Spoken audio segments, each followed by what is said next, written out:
Bienvenue dans cette nouvelle édition de l'Africa Tonight à la une de l'actualité. Lentement mais sûrement, on s'achemine vers la dernière ligne droite de la tenue du scrutin présidentiel au Togo. Sur place, la campagne bat son plein. Les candidats sillonnent le pays pour convaincre les indécis. La fièvre xénophobe gagne à nouveau l'Afrique du Sud. Les migrants africains sont pris pour cible. Une situation qui a suscité l'indignation et l'incompréhension sur le continent. Et puis, focus enfin d'édition sur Fatou Traoré, une actrice burkinabé principalement connue pour son rôle dans L'amour est encore possible du réalisateur Emmanuel Sanou. Mais avant de développer ces titres, après plus de 2 années d'interruption, le procès à Chebaya, du nom de l'activiste des droits de l'homme retrouvé mort en juin 2010 dans la périphérie de Kinshasa, reprend ce 21 avril à la Haute Cour militaire congolaise. Les avocats des parties civiles et de la défense ont été conviés à l'audience pour 8 heures GMT. Rappelons que l'assassinat de ce dernier avait suscité l'indignation de la communauté internationale. La reprise de son procès intervient dans un climat politique crispé à l'approche de l'élection présidentielle de novembre 2016. Dernière ligne droite avant l'élection présidentielle au Togo, les 5 candidats en lice présentent leur feuille de route aux populations et le parti au pouvoir n'est pas en reste. Il dresse un bilan positif pour briguer un nouveau mandat. Idelette Bissot. Le 25 avril prochain, les Togolais iront aux urnes pour élire le prochain président de la République. Les partis politiques n'ont plus que quelques jours pour battre campagne. Ils doivent, à travers leur programme, convaincre les populations à choisir leur candidat comme locataire du palais présidentiel. Le parti au pouvoir, présent sur toute l'étendue du territoire national, fait face à une opposition déchirée. Cette élection doit être une compétition loyale et digne. Ceux qui cherchent des arguments et des prétextes pour contester les résultats, au vu du net écart qu'il existera entre le président Faure et eux-mêmes, ils vont comprendre que les Togolais, dans leur grande majorité, adhèrent à la politique d'apaisement de la vie politique, adhèrent à la politique de réconciliation nationale et veulent aller de l'avant sur la base de tous les efforts collectifs que nous avons déployés au cours de ces dernières années et qui ont commencé à produire des fruits et des résultats tangibles et encourageants. Malgré les nombreuses grèves qui ont paralysé les différents secteurs d'activité ces derniers mois au Togo, les partisans du président sortant dressent un bilan positif de son dernier mandat. Le pays est encore dans une situation de fragilité. C'est justement pourquoi il faut être attentif à la nécessité de consolider les bases de la croissance dont nous disposons aujourd'hui. Au cours des 10 dernières années, on a une croissance moyenne de 5%. Nous pouvons aller plus loin. 3 509 258 électeurs sont attendus dans 8 994 bureaux de vote le 25 avril prochain. Après 10 ans de pouvoir, le bilan du président Faure Gnassingbé reste mitigé. Si pour certains, les réalisations n'ont pas été satisfaisantes, au vu des dernières manifestations, une tranche de la population attend davantage du prochain gouvernement. Dans l'actualité également, le pouvoir burundais durcit le ton. Après les heurts de ces dernières semaines, le gouvernement veut dissuader les opposants de redescendre dans la rue. C'est ainsi qu'une mise en garde a été lancée à l'endroit des populations et de l'opposition.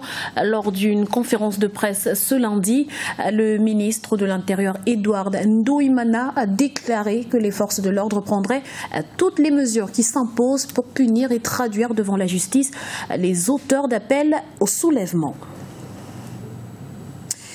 La fièvre retombe en Afrique du Sud après la flambée de violences xénophobes de ces dernières semaines. Des unités de l'armée ont été déployées dans les zones sensibles, mais la tension reste palpable. Le point sur la situation avec Onel Kimbembe. Le gouvernement sud-africain affiche sa volonté d'en finir avec les violences xénophobes qui secouent le pays. La police a déployé des renforts dans les zones les plus touchées par ces violences. Dimanche, le ministre d'État de la Sécurité et celui de l'Intérieur et de la Police ont animé une conférence de presse. Objectif : rassurer les ressortissants étrangers victimes de ces violences et réaffirmer l'engagement du gouvernement à y mettre un terme. Nous réitérons tout d'abord la condamnation du gouvernement sud-africain par rapport aux actes de classe ou d'agression violente dans les pillages qui ont été commis la semaine dernière au KwaZulu-Natal et récemment en Gauteng. Nous rassurons tout un chacun de tout notre engagement à assurer la coexistence pacifique entre les citoyens sud-africains et les ressortissants d'autres pays africains qui vivent en Afrique du Sud. Le président Jacob Zuma a condamné une violation des valeurs sud-africaines. Il a annulé samedi une visite d'État en Indonésie au 60e sommet des non-alignés pour rendre visite à des victimes logées dans des camps de déplacés. La police a procédé à l'interpellation de 307 suspects arrêtés pour violences xénophobes. Je pense que les ressortissants chinois ne devraient pas craindre pour leur vie. Tout ce que nous leur demandons de faire, c'est d'être vigilants, rester en alerte et qu'ils nous préviennent surtout de tout mouvement suspect autour de leurs entreprises et de leurs résidences. Ils doivent travailler en étroite collaboration avec les forces de police. Le gouvernement appelle la population à l'unité pour condamner ces violences. Pays d'environ 50 millions d'habitants, l'Afrique du Sud compterait environ 5 millions d'immigrés originaires pour la plupart d'Afrique australe, de la Corne de l'Afrique et de l'Inde. Une commission spéciale chargée d'endiguer les violences à l'encontre des étrangers a été créée dans plusieurs régions du pays. Qui succédera à Donald Kaberuka à la tête de la Banque africaine de développement. Ce dernier arrive en effet au terme de son mandat en septembre 2015 et c'est le 28 mai prochain au siège de l'institution que son successeur sera désigné. 8 candidats sont en lice et la bataille s'annonce d'ores et déjà rude. L'actualité économique à présent, le franc rwandais revient de loin. Après le génocide de 1994, le taux d'inflation avoisinait les 7%. Aujourd'hui, grâce à une politique monétaire adéquate, la monnaie locale retrouve peu à peu une valeur. Les détails dans ce reportage d'Olivier Diacotan, notre correspondant au Rwanda, commenté par Aimé Fakofi. Le franc rwandais résiste mieux à plusieurs monnaies internationales ces dernières années, contrairement aux autres pays d'Afrique de l'Est. La monnaie locale a même fait des progrès remarquables face à l'euro et à la livre sterling de janvier à mars 2015. Elle a gagné respectivement 3,25% et 4,17% face aux dites monnaies. Un constat mentionné dans le rapport trimestriel de la Banque nationale du Rwanda. Tout cela, je peux dire, ont été réalisés à cause des réformes macroéconomiques qui ont fait que la valeur de la monnaie s'est stabilisée par rapport aux monnaies étrangères. Et on a constaté aussi que le balance de paiement était aussi stable. La monnaie locale a connu cependant une situation moins reluisante face au dollar sur la même période. Sa dépréciation a atteint 1,95%, mais le franc rwandais reste une monnaie forte en Afrique de l'Est. Car de janvier à mars 2015, le shilling kenyan a perdu 1,92% face au dollar.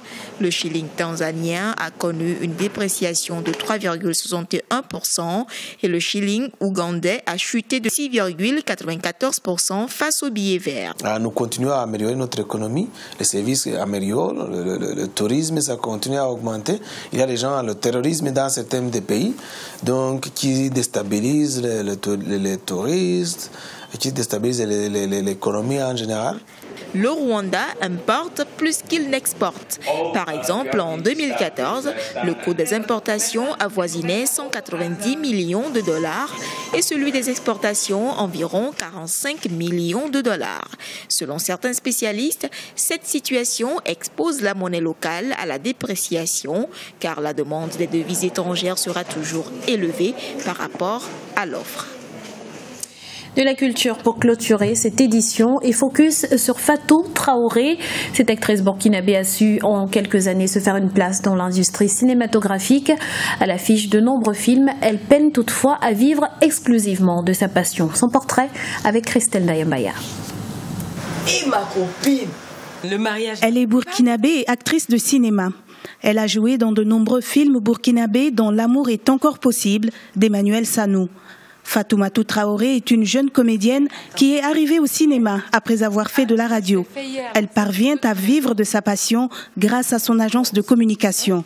La grande quantité de films produits sur le continent est le prétexte que beaucoup de jeunes avancent pour se lancer dans la carrière de comédien. Selon elle, il existe une différence entre le métier de comédien et de réalisateurs. On a un gros souci ici au Burkina, je ne sais pas si c'est exactement comme ça dans tous les pays. On a du mal à vivre du cinéma au Burkina Faso en tant qu'actrice. Mais en tant que réalisateur ou producteur, ça peut aller. Mais en tant qu'acteur ou actrice, on a du mal. Il faut faire forcément autre chose. Les cours de théâtre qu'elle prend depuis qu'elle est installée à Bobo-Dioulasso lui ont donné le virus du cinéma. Présente à la 24e édition du FESPACO qui a attiré beaucoup de cinéphiles, Fatou justifie la présence massive des téléspectateurs par les deux fonctions essentielles du cinéma. On n'est pas des médecins, mais on guérit des malades parce que quand ils nous regardent, ils sont contents. C'est une thérapie, ça les soigne. Donc sans être docteur, on est docteur. Et sans être instituteur, on instruit les gens. Donc on est tout ça. Pour moi, le comédien, c'est celui qui fait tout. Tu es blessé? Responsable de sa propre agence de communication et de production audiovisuelle Aquarelle, qu'elle a lancée il y a quelques mois, Fatoumata Traoré envisage de tourner une émission culturelle qu'elle souhaite diffuser sur les chaînes de télévision nationales et internationales. Ce journal a été réalisé par l'ensemble de la rédaction. Nous vous remercions pour votre fidélité. Retrouvez dans un instant une nouvelle édition de l'information sur Africa 24.